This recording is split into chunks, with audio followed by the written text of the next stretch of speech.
우리 많이 부르는 찬양 중에 당신은 사랑받기 위해 태어난 사람이라는 찬양이 있습니다. 여러분 기억이 나시죠? 이제는 꽤 오래된 굉장히 잘 알려진 찬양입니다. 한동안은 일반 방송에서도 들을 수 있을 정도로 굉장히 많은 인기를 누렸던 곡입니다. 우리는 이 찬양을 부를 때 내가 하나님 앞에 특별한 존재임을 되새길 수 있어서 참 좋은 것 같습니다. 나는 아무것도 아닌데, 나는 별거 아닌데 나도 하나님이 참 사랑하시는구나를 새삼스럽게 깨닫게 되는 거죠. 이 땅에 특별한 사람들, 잘 나가는 사람들, 물질과 건강의 복을 누리는 사람만이 아니라 나도 하나님께 사랑받는 사람이라는 것을 깨닫게 되는, 오늘 말씀은 바로 그러한 이야기가 들어있는 말씀입니다. 우리 그리스도인들의 한 인식의 지점이 있습니다. 그것은 뭐냐면 우리가 아무것도 아니라는 거죠. 우리는 교회 안에서 항상 나는 아무것도 아닙니다, 나는 아무것도 아닙니다. 저 아직도 기억이 나는데 원로 목사님께서 금요구역장 때였는가요? 이렇게 내려가셔서 권사님한테 이름이 뭐예요? 그랬더니 뭐예요? 그랬더니 나는 아무것도 아닙니다라고 말하라고 하셔서 굉장히 이렇게 마음에 깊이 새겨졌던 적이 있습니다. 우리는 이 말씀을 항상 선포하고 또 고백하려고 노력합니다. 이것은 우리의 교회의 신앙이며 우리 개인의 신앙의 고백이기도 합니다. 그래서 나는 특별한 존재이다와 나는 아무것도 아닙니다는 굉장히 다른 지점에 있지만 사실은 신앙적으로는 굉장히 같은 결을 갖고 있다고 해도 과언이 아닙니다. 사실 우리 삶에서 이런 고백을 할 때는 굉장히 딜레마가 생기죠. 우리는 주님 앞에 어떠한 존재입니까? 특별한 것입니까? 아니면 아무것도 아닌 것입니까? 뭐라고 우리는 말해야 될까요? 나는 아무것도 아닙니다라고 말해야 될까요? 아니면 나는 정말 중요하다고 말을 해야 할까요? 오늘 우리는 말씀 속에서 내가 아무것도 아닙니다를 고백하는 사람들을 만나고 또 그들이 하나님의 역사 가운데 크고 놀라운 일들을 행하는 특별한 사람들이 되는 것을 보는 신비를 만나게 됩니다. 오늘 말씀의 배경은 에스더서입니다. 에스더를 대부분 잘 아시겠지만 혹시 잘 모르시는 분들을 위해서 간단하게 소개하자면, 유다가 이제 멸망한 후에 바사, 이제 페르시아죠, 살던 이스라엘 사람들이 하만이라고 하는 사람의 계략에 빠져서 지금으로 말하자면 인종 말살을 당하게 될 굉장히 위기를 만나게 됩니다. 그때 마침 왕후가 되었던 에스더와 그의 삼촌인 모르드게가 기도하고 하나님의 인도하심을 받아서 이 위협에서 벗어나게 되는 이야기고, 또 유대인을 멸절하려고 했던 그 모든 사람들이 오히려 반대로 멸망당하는 이야기로서 이스라엘의 불임절이라고 하는 아주 중요한 절기의 기원이 되는 성경 말씀입니다. 에스더의 삼촌이면서 에스더를 키운 모르드게는 우리 성경에서 발견하듯이 겸손하고 충성된 하나님의 사람입니다. 그는 겸손하였지만 힘 있는 사람들 앞에서는 믿음을 지키는 아주 굳은 심지를 가진 사람이었습니다. 왕에게 충성하는 사람으로서 왕을 암살하려던 사람들을 저지했던 훌륭한 신하이기도 했습니다. 에스더는 또 겸손하고 이런 좋은 훌륭한 믿음을 가진 삼촌 밑에서 잘 자랐고 아름다울 뿐만 아니라 지혜와 명철이 가득하고 책임감을 지닌 훌륭한 여인으로 성장했습니다. 그러다가 하나님께서 이스라엘을 이 대학살, 민족의 대학살에서 구하시는 귀한 도구로 쓰임을 받게 됩니다. 우리는 이 위기의 상황 속에서 이 4장에 나오는 이 말씀 속에서 두 가지 굉장히 특별한 문장을 만나게 됩니다. 말씀을 만나게 됩니다. 제가 에스더를 그냥 읽을 때는 잘 몰랐던 것 같은데요, 오늘 대화는 넷이 하닥이라는 사람을 통해서 오갔던 이야기입니다. 둘이 만나서 이야기한 것이 아니라 이 넷이를 통해서 말을 전하고 받았던, 그래서 그냥 대화가 아니라 굉장히 의미가 많이 담겨있는, 축약되어 있는, 집중되어 있는 그러한 대화입니다. 둘이 나눈 대화는 이렇습니다. 모르드게가 먼저 하만이 이스라엘 사람들을 다 죽이기 위해서 날을 정하고 왕에게 요청하기 위해서 이제는 진멸할 날만 남아있다라는 것을 전하면서 네가 이제 왕에게 가서 좀 간구해라 라고 전달을 합니다.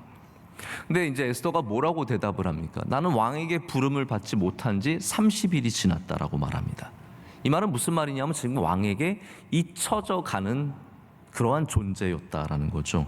그래서 굉장히 어려운 상황을 전달합니다. 이거 내가 안 하겠다는 게 아니라 지금 상황이 굉장히 어렵습니다라고 말합니다. 그럴 때 이제 모르드게가 이와 같은 답을 보내죠. 14절 말씀입니다. 이때 네가 만일 잠잠하여 말이 없으면 유다인은 다른 데로 말미암아 노임과 구원을 얻으려니와 너와 내 아버지 집은 멸망하리라. 내가 왕후의 자리를 얻은 것이 이때를 위함이 아닌지 누가 알겠느냐. 그때 에스더는 16절에 나오듯이 금식한 후에 규례를 어기고 왕에게 나아가리니 죽으면 죽으리이다 라고 답을 하게 됩니다. 여러분, 지금 14절에 모르드게가 에스더에게 뭐라고 얘기를 하고 있는 걸까요? 이 말의 핵심은 이런 겁니다. 네가 아니어도 하나님은 충분히 일을 행하실 수 있어. 너 아무것도 아니야. 너는 아무것도 아닌 존재고 별거 아니야. 하나님이 다 행하실 거야 라고 말합니다. 우리가 하나님이 행하시는 일들을 볼 때 기본적으로 이런 전제가 있습니다. 우리는 아무것도 아니라는 거죠. 할렐루야. 우리는 아무것도 아니라는 겁니다. 하나님이 다 행하시는 겁니다. 이게 참 좋은 믿음의 고백이고 겸손한 고백입니다. 그런데 하나님의 입장에서 한번 이 이야기를 한번 우리 볼 필요가 있습니다. 하나님께서는 그러면 우리를 아무것도 아닌 존재로 여기실까요? 그렇진 않다라는 거죠. 하나님은 우리를 소모품으로 생각하지 않으십니다. 야, 이거 다 끝나면 재 쓰면 되고, 얘 없으면 재사용하면 되고, 뭐 안 한다 그러면 다른 사람 시키면 되고, 대체가 가능한, 나 없어도 전혀 상관없는 그런 자원으로 생각하지는 않으신다라는 거죠. 내가 아무것도 아닙니다라는 말이 결코 나 말고 아무나 쓰셔도 되죠 라는 것으로 이어지지는 않는다는 말입니다. 그래서 모르드게도 네가 잠잠하면, 네가 조용하면 유다인들은 다른 데로 말미암아, 너 말고도 다른 데로 말미암아 구원을 얻는다고 말하지만 그 다음에 뭐라고 하는지가 중요하거든요. 여기 뭐라고 말하냐면요, 네가 왕후의 자리를 얻은 것이 이때를 위한 것이 아니냐라고 말합니다. 이걸 다시 말하자면 이런 거예요.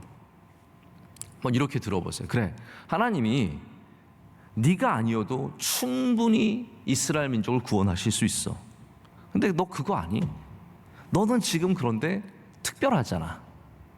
네가 그 자리에 앉아 있는 것은 하나님의 역사 가운데 있는 것이고 하나님이 너를 특별히 사용하고 계신 거거든.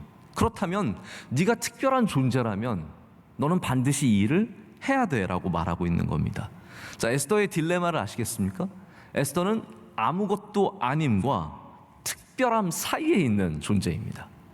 한편으로는 넌 아무것도 아니니까 너 말고도 충분히 일을 할 수 있어. 그러나 한편으로는 너는 굉장히 특별한 사람이야. 지금 그 자리에 앉아 있는 거 봐 라고 말을 하고 있는 것이죠. 자, 그러면 우리도 똑같은 딜레마가 아니겠습니까? 우리는 아무것도 아닙니까? 아니면 우린 특별합니까? 여러분, 뭐라고 대답하시겠어요? 여러분, 아무것도 아닌 존재입니까? 아니면 특별한 존재입니까? 내가 주님 앞에 무엇입니까? 오늘 설교의 제목이기도 한데요, 이 질문을 누가 가장 먼저 했을까요? 내가 주님 앞에 무엇입니까? 이 질문을 제가 성경을 이렇게 생각을 해봤을 때 이 질문에 근접한 최초의 인물은 아마 모세가 아닐까라는 생각을 해보게 됩니다. 하나님께서 모세를 부르시고 그에게 이제 내가 너를 바로에게 보내어 내 백성 이스라엘 자손을 애굽에서 인도하여 내게 하리라 라고 말씀하시죠. 그때 모세의 대답이 무엇이냐면요, 이렇게 갑니다. 내가 누구이기에 바로에게 가며 이스라엘 자손을 애굽에서 인도하여 내리까 라고 하나님께 묻습니다. 내가 누구이기에, 내가 주님 앞에 무엇입니까? 라고 묻는 것이죠. 그런 질문에 하나님께서 그러면 우리가 생각하는 대체 가능한, 우리를 그렇게 보시는 하나님이시라면 이렇게 대답하셨어야 돼요. 그래? 맞아, 너 아무것도 아니야. 그러니까 내가 그러면 다른 사람 쓸게. 아론한테 가신다든지 여호수아에게 가신다든지 그러시면 되는 거죠. 그런데 하나님은 절대로 모세에게 그래 너 아니면 다른 사람 내가 못 쓰겠니? 관둬라 라고 하시지 않으셨습니다. 이게 성경의 굉장히 미묘한 부분이고 은혜의 순간이며 놀라운 일들의 시작입니다. 할렐루야. 하나님이 우리가 나는 아무것도 아니고요, 저는 못하고요, 저는 절대로 그런 재능이 없습니다 라고 말할 때 하나님이 포기하시는 법이 없으시다는 겁니다. 이게 성경에 나오는 신비입니다. 하나님께서는 이렇게 말씀하시는 거죠. 내가 할게. 그런데 나는 너를 통해서 일하기를 원해 라고 말씀하시는 겁니다. 우리는 영원토록 아무것도 아닙니다. 할렐루야. 저는 그 고백이 변치 않기를 원하는 거예요. 우리는 영원토록 아무것도 아닙니다. 저도 아무것도 아닙니다. 하지만 하나님은 우리를 원하시는 거예요. 하나님은 우리를 귀하다고 말씀하시고 더 구체적으로 말씀드리자면 우리가 아니라 바로 나 한 명 한 명을 하나님께서 귀하게 여기시고 원하신다라는 겁니다. 여기 중요한 주제가 있습니다. 나는 대체 가능한 존재인가 아니면 대체 불가능한 존재인가 입니다. 근래 번역된 책인데 린치펜이라고 하는 책이 있습니다. 이 저자가 세스 고딘이라고 하는 분인데요. 이분이 주장하는 바는 책은 굉장히 크지만 간단합니다. 이 공장 중심의 산업화된 사회, 이거는 다 모든 사람들이 부품이에요. 톱니바퀴 같은 그런 세상 속에서 하나하나 그냥 자기의 역할을 하는 건데 이게 고장나면 어떻게 됩니까? 그냥 다른 사람 갖다 쓰면 되는 거예요. 문제가 생기면 다른 부품을 갖다 껴놓으면 되기 때문에 인간성을 상실하게 된다는 거죠. 그런데 지금 이 시대, 우리가 살아가는 이 시대는 더 이상 공장의 산업화 시대는 아니라는 거죠. 전혀 다른 차원의 산업화 시대인데 이때 여러분이 가치를 갖기 위해서는 대체 가능한 부품이 아니라 대체 불가능한 존재들이 되어야 한다라고 주장하는 게 이 책이고 그것이 바로 린치핀이라고 이야기를 합니다. 린치핀의 뜻이 뭐냐면요, 이 수레 혹은 바퀴에, 옛날에 보면은 바퀴에 이렇게 축에다가 핀을 하나 꼽아 놓습니다. 그래서 이 축에 있는 이 핀이 구심점이 되고 핵심이 되어서 바퀴가 돌아가게 하는 역할을 하는 겁니다. 이 외교적으로도 쓰이는데요, 공동의 정책 목표를 달성하는 데 꼭 필요한 동반자라는 의미로 쓰인다고 책이 설명하고 있습니다. 그러니까 여기서 말하는 내용이 뭐냐 하면 당신은 대체 가능한 존재입니까? 아니면 대체 불가능한 존재입니까?를 묻고 있습니다. 에스더는 그렇다면 린치핀입니까? 아니면 언제든지 대체 가능한 사람입니까? 이 앞부분을 보면 네가 잠잠하면 유다인은 다른 데로 말미암아 구원을 얻는다는 말은, 다시 말하자면 에스더는 언제든지 대체 가능한 사람처럼 표현되는 거예요. 그런데 성경은 그렇게 얘기하는 게 아닙니다. 에스더가 아무리 아니어도 하나님께서는 일하실 수 있지만 성경은 뭐라고 말하냐면 에스더, 너가 바로 그 일을 행해야 되고 너 때문에 이스라엘이 구원을 얻었다라고 말을 하는 것이죠. 우리가 같은 마음을 느낄 때가 많습니다. 우리 성경을 읽다 보면 나는 너무나 작은 존재처럼 여겨져서 항상 대체 가능한 존재인 것으로 느껴지죠. 고장나면 바꿀 수 있는, 잘 못하면 다른 사람이 할 수 있는 그런 존재입니다.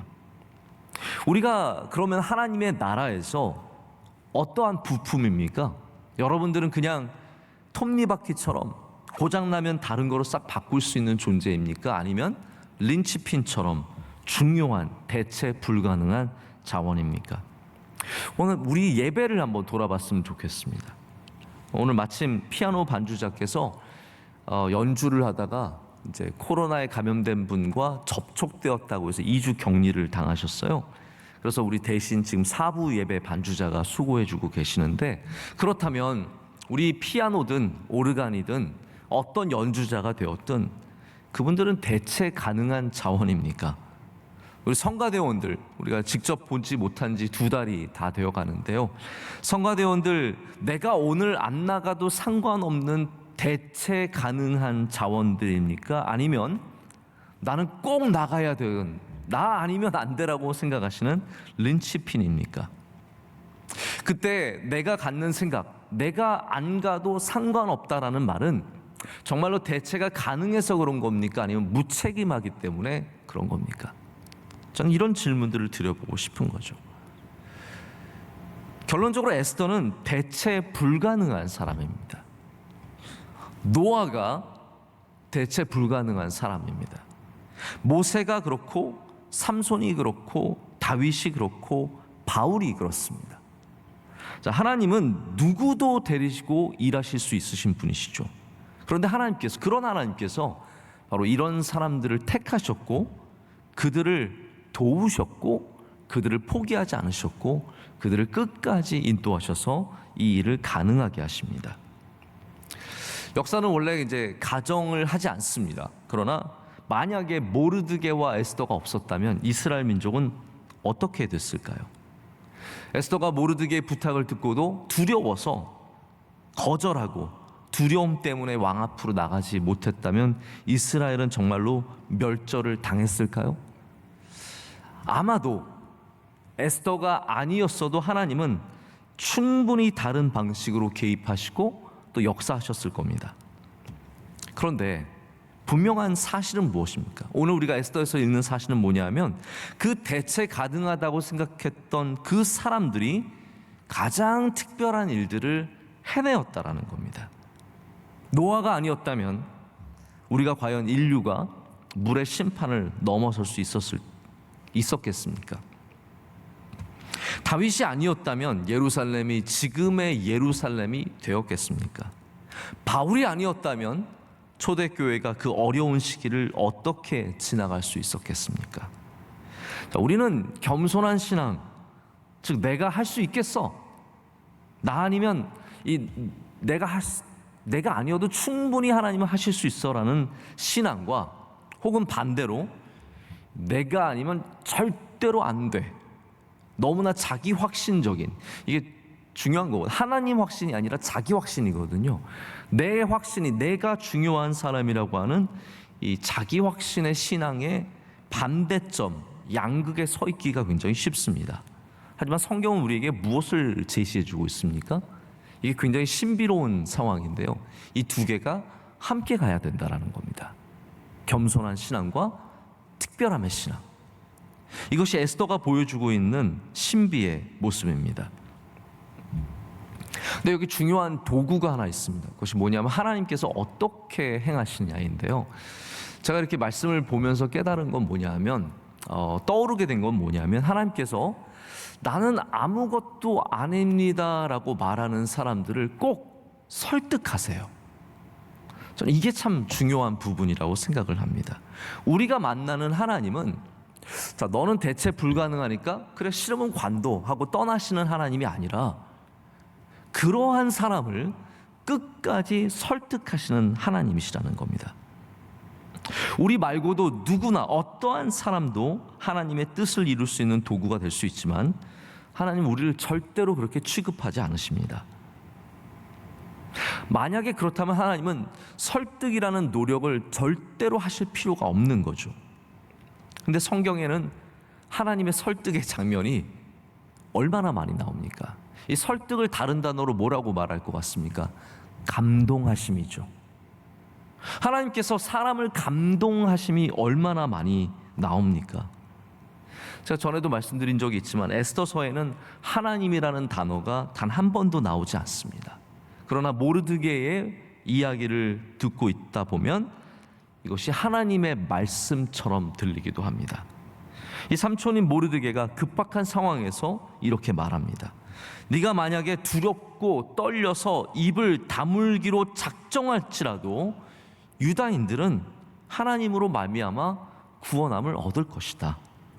그런데 여기가 중요하죠. 제가 아까도 잠깐 언급했지만, 네가 왕후의 자리를 얻은 것은 이때를 위한 것인지 누가 알겠느냐라는 거예요.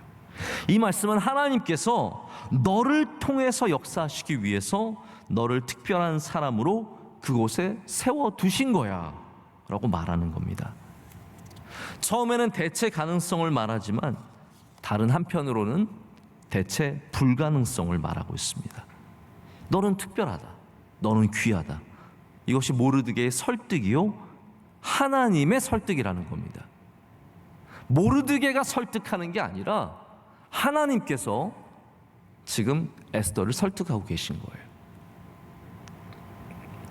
내가 아무것도 아니기 때문에 나는 할 수 없어요 라고 말하는 사람에게 하나님은 오셔서 그래, 너 하지 마. 너 안 해도 할 사람 많아가 아니라 너가 해야 돼 라고 설득하고 계신다라는 겁니다. 여러분, 그런 경험 우리 하지 않습니까? 우리가 믿음으로 내리는 결정 가운데 성령님의 감동하심이 얼마나 많이 있습니까? 믿음으로 내리는 결정 가운데는 반드시 성령님의 감동하심이 있어요. 그 많은 감동하심을 우리가 하나님의 설득이라고 말하는 겁니다. 그래서 반대로 말하자면요, 이런 거죠. 하나님께 설득 당하는 사람이 믿음의 사람이에요. 하나님의 설득에 넘어가는 사람이 귀가 얇은 사람이 아니라 믿음의 사람이라는 거예요. 순종의 사람입니다. 그래서 믿음 있는 사람은 성령님의 감동을 받을 수밖에 없고 하나님의 설득을 당할 수밖에 없습니다. 모세가 그래서 설득 당한 거예요. 모세는 안 하려고 했어요. 그러나 하나님이 끊임없이 계속해서 너 대체 가능해. 너 아니어도 할 수 있어. 하지만 나는 너를 원하고 네가 해야 돼 라고 말씀하시는 겁니다. 그래서 능력을 보여주시고 나는 말 못해요 라고 하는 사람에게 그래? 말 못해. 그러면 굉장히 이거 좋은 설득이잖아요. 모세가 지금 하나님 설득하고 있는 건데 하나님 당하시지 않죠? 그래, 그러면 내가 말 잘하는 사람 붙여줄게 라고 해서 나중에 알고 보니까 모세가 말 진짜 잘하더라고요. 하나님께서 역사하시고 도와주시고 그를 감동시키셔서 마침내는 사용하시는 것을 보게 됩니다. 여러분, 이거 참 이상하지 않습니까? 우리가 대체 불가능한 자원들이라면 왜 하나님께서 굳이 우리를 설득하셔서 사용하시기를 원하겠습니까? 우리는 아무것도 아니지만 동시에 하나님에게는 대체 불가능한 자원들이라는 것이죠. 하나님께서 마틴 루터를 설득하셨습니다. 하나님께서 링컨 대통령을 설득하셨습니다. 하나님께서 아펜셀러와 언더우드 선교사님들에게 감동을 주셨습니다. 하나님은 내가 아무것도 아닙니다를 지금도 외치고 있는 수많은 주의 종들을 설득하셔서 그들로 하여금 하나님의 기뻐하시는 일들을 행하게 하셨습니다. 요즘에 한국에 우리 그리스도인들이 많이 읽고 좋아하는 분들 중에 한 분이 팀 켈러라고 하는 미국의 목사님입니다. 제가 논문 막바지에 접어들었을 때 제가 더 이상 교회 목회와 병행하기가 좀 어려워서 이제 당시에 교회 목회를 그만두고 부목사로 섬기던 교회에서 그만두고 잠시 쉬는 동안에 제가 팀 켈러 목사님이 섬기시던 이 리디머 교회를 나갔던 적이 있습니다. 그래서 이 교회가 캠퍼스가 여러 곳인데 어느 날 어디에서 설교를 하실지 몰라요. 그래서 좀 재밌죠. 가면은 목사님이 계시기도 하고 안 계시기도 하는데 하나님 저에게 뭐 감동을 주셨는지 제가 갈 때마다 거의 계셨던 것 같아요. 그래서 말씀을 많이 들었었는데 이분은 원래 신학교 교수입니다. 그런데 하나님이 팀 켈러 목사님을 감동을 주셨어요. 그래서 많고 많은 지역 중에 어디에 개척을 하게 됐냐면 미국에서 가장 세속적인 도시 맨하탄에, 뉴욕의 맨하탄에 교회를 개척하게 된 겁니다. 이분은 원치 않았어요. 쉽지 않은 거잖아요. 한마디로 말하자면 우리의 가장 세속적인 곳에 가서 도전을 하는 거나 마찬가지인데 미국 사람들은 우리나라의 세속과는 정말로 한 차원 높은 세속이에요. 하나님에 대해서 관심 자체가 없으니까요. 근데 팀 켈러 목사님이 그곳에 가셔서 거기에 있는 수많은 젊은 프로페셔널들, 많은 젊은 엘리트들을 주님께로 인도하는데 아주 혁혁한 공을 세우고 교회가 어마어마하게 부흥을 하죠. 팀 켈러 목사님은 자기의 의지도 물론 있었겠지만 제가 볼 때는 하나님께 설득당한 분이에요. 이거 어려운 거 알고, 이거 힘든 거 알고, 이 길이 남들에 비해서 훨씬 더 복잡하고 어려운 것을 알고 있지만 하나님께서 오셔서 그 목사님을 사용하셔서 수많은 엘리트 청년들을, 맨하탄에 살아가는 수많은 프로페셔널들을 하나님 앞으로 인도하는 도구로 삼으셨습니다. 자, 보십시오. 우리는 아무것도 아니지만 동시에 하나님께 설득당하기만 하면 우리는 하나님께 크게 쓰임받을 수 있는 주님의 종들이 될 수 있다는 겁니다. 자, 에스더에게도 설득과 감동의 시간이 있었습니다. 모르드게의 말을 듣고 에스더가 뭐라고 말합니까? 자, 가서 당신들도 기도하세요. 그런데 저도 나의 시녀와 함께 가서 금식하며 기도하겠습니다. 그리고 왕에게 나아가겠습니다 라고 말합니다. 그럼 이 시간이 어떠한 시간인 것 같습니까? 그냥 경기 전에 그냥 숨을 고르는, 준비하는 시간일까요? 저는 그렇게 생각하지 않습니다. 이 시간이 바로 하나님께 설득당한 시간이에요. 이 시간이 있었기 때문에 에스더가 감히 왕에게 규례를 어기고 나아갈 수 있는 용기, 바로 죽으면 죽으리이다 라는 용기를 가질 수 있었다라는 겁니다. 너가 아니면 다른 데로 말미암아의 존재, 대체 가능한 존재에서 하나님의 뜻에 절대적으로 필요한 존재, 바로 이 때를 위함의 존재. 여러분, 이 두 차이를 아시겠습니까?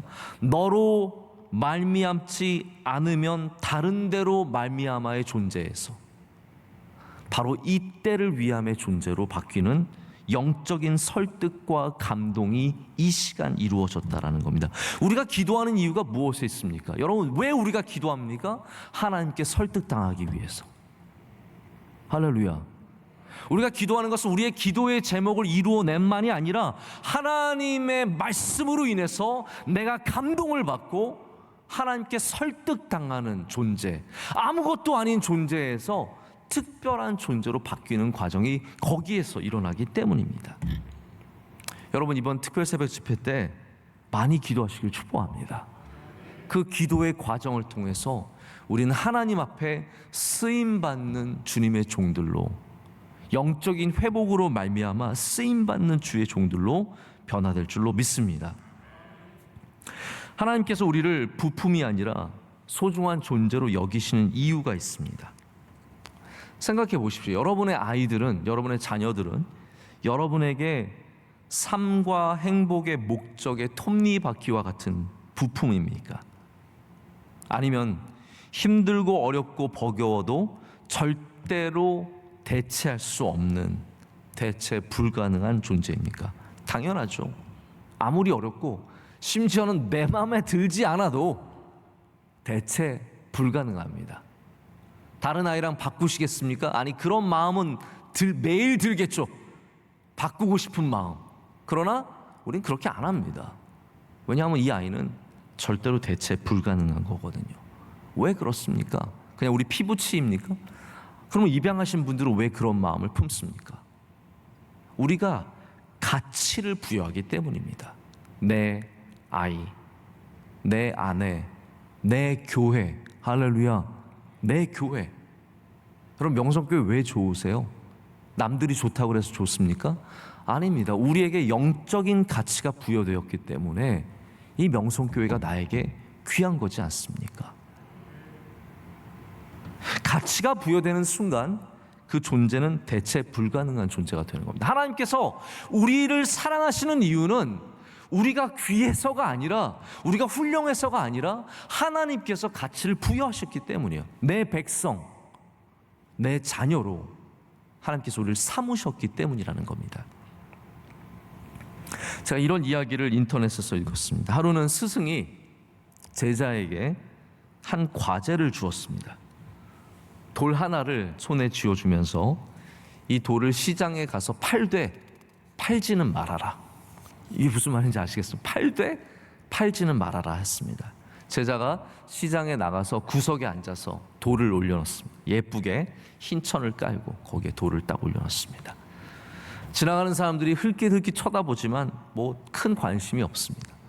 시간이 다 지나가고 해질녘이 되어서야 한 노인이 지나가다가 그 돌을 보고 청년에게 묻습니다. 야, 젊은이, 너무 안 됐는데 그거 팔려고 내놓은 건가? 내가 사줄게.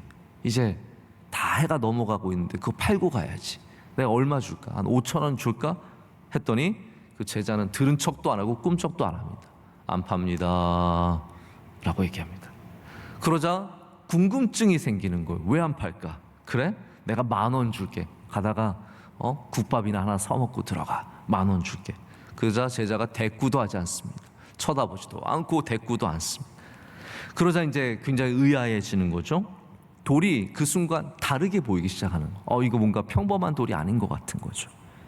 젊은이의 모습도 청년의 모습도 다르게 보이기 시작합니다. 노인이 조금 더 많은 액수를 부르기 시작합니다. 그러자 사람들이 주변에서 몰려들기 시작합니다. 그리고 신성해 보이는 돌에 대해서 갖가지 이야기를 만들어내는 거죠. 야, 저거 돌 놓고 끓인 물 먹으면 모든 병이 낫는데, 몸에 바르면 뭐 피부병이 낫는데, 돌을 가져다 놓으면 집안이 잘 되는데, 별의별 이야기가 나오면서 뒤에서 100만 원이요 손이 올라가기 시작하고 막 손이 올라가면서 나중에 사람들이 200만 원까지 부르기 시작합니다. 그러자 제자가 한참 그걸 보다가 돌을 싸들고 다시 자기의 학교로 돌아갑니다. 이 이야기의 교훈은, 원래 교훈은 이렇습니다. 헛된 것에 가치를 두는 세상에 대한 교훈입니다.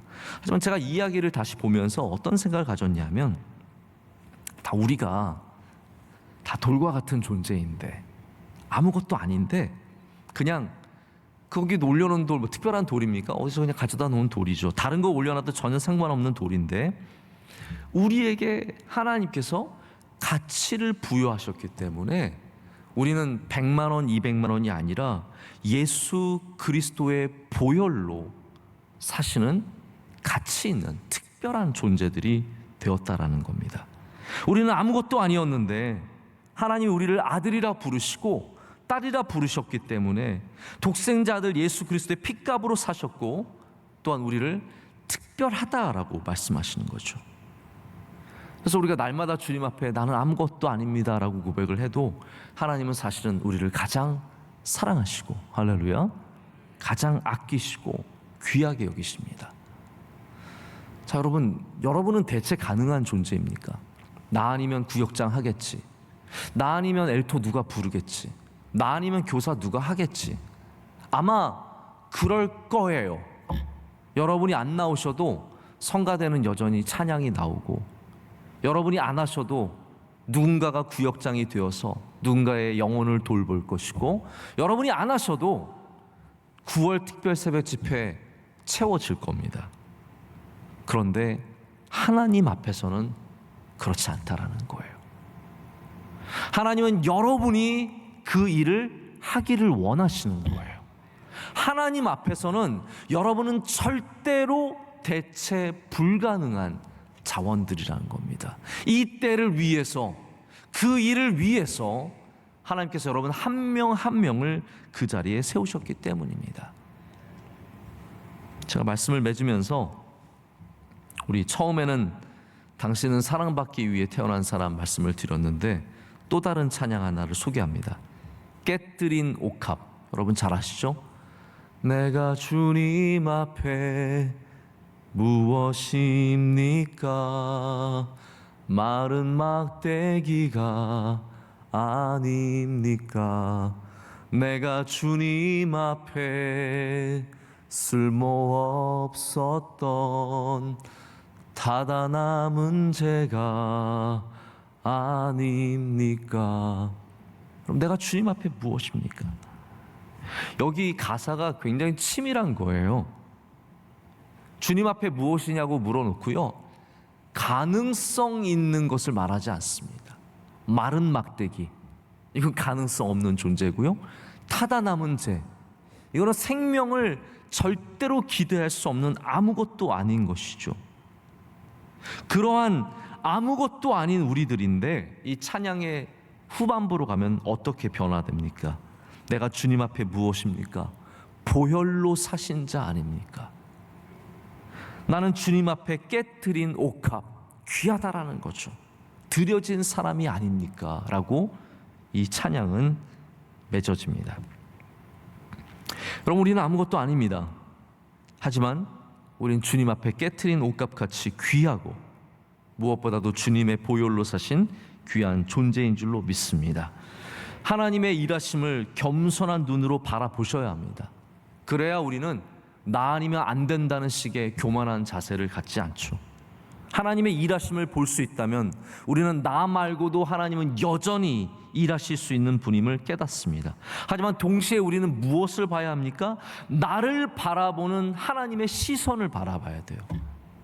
나를 바라보는 하나님의 시선, 하나님의 손은 나 말고도 그 일을 충분히 행하시지만 하나님의 시선은 영원토록 나를 바라보시며 너는 나의 아들이요 나의 딸이요 내가 너를 쓰기를 원한다고 말씀하십니다. 여러분, 모두가 하나님 앞에서는 절대로 대체할 수 없는, 절대로 바꿀 수 없는, 영원토록 바꾸지 않으시는 사랑하시는 사람들인 줄로 믿습니다. 기도하시겠습니다. 하나님 아버지, 감사합니다. 아무것도 아닌 우리들, 부족하고 연약한 우리들 하나님께서 불러주시고 사랑해주시고 품어주시니 감사합니다.